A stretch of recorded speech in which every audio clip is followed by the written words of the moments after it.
the instruction, the training, the leadership, the sort of the safety and reporting, all of that goes into human factors. Now, if we look at that in the context of diving, it's about understanding how we as divers interact with our equipment, be that normal open circuit stuff or a side mount or rebreather. It's about how instructors interact with their students and the relationships they have in terms of leadership and followership and how they communicate with the rest of the team. It's how agencies manage performance and errors and deviations that go on out there. It's how we interact with the physical environment. So the water, the current, the temperature, the wrecks, the caves, or it could be the social environment. How easy is it to speak up and challenge and question what's going on?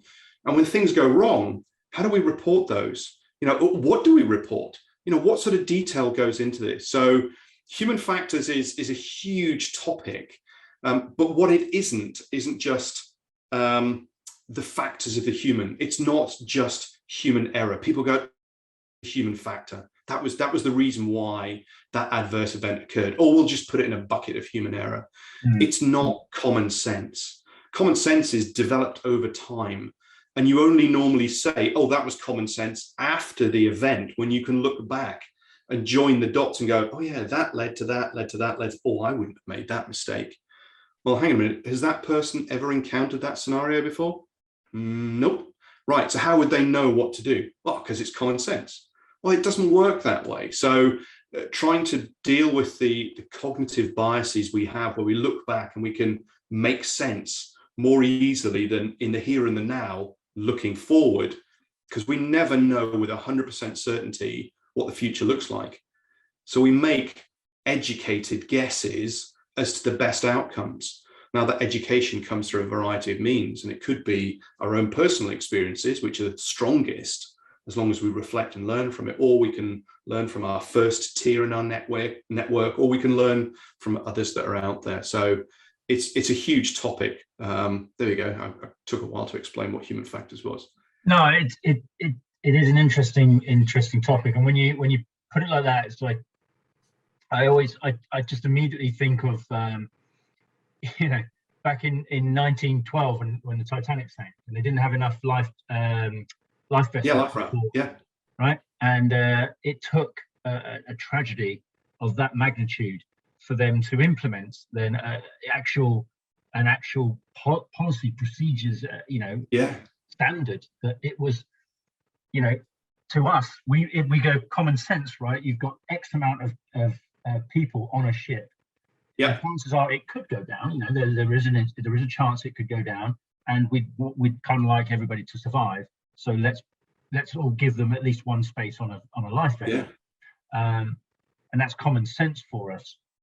But back at the turn of the 20th century, 1900s, that necessarily wasn't common sense, because clearly the biggest ship at the time did not have life vessels.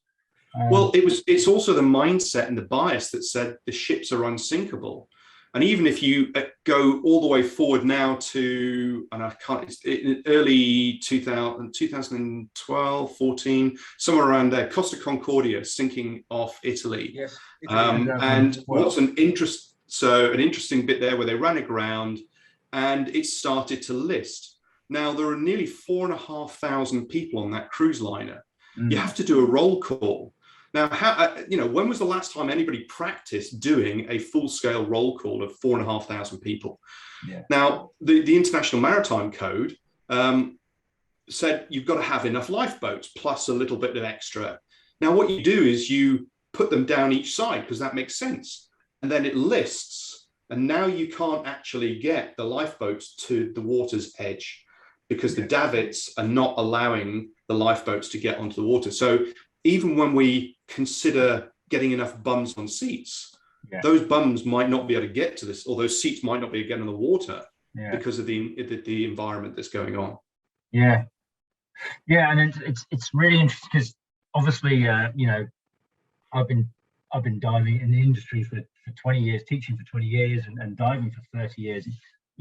Seen a bit, but I've not experienced necessarily big things that in my mind would cause me to to deviate necessarily from what I have been doing, and maybe learn from those. I've had some things where I've gone, you know what, God, I got lucky there, and yeah, let's learn from that, shall we? And let's move forward a bit. But as you know, I pride myself in surrounding myself with education and taking classes and teaching in such a way, like you said, my first network of people that are surrounding me are people with huge amounts of experience, and you know, they've seen and done things that I can learn from them, or you know, and they can learn from my experiences, and we just all combine these things so that we don't necessarily have to go through all of these, like,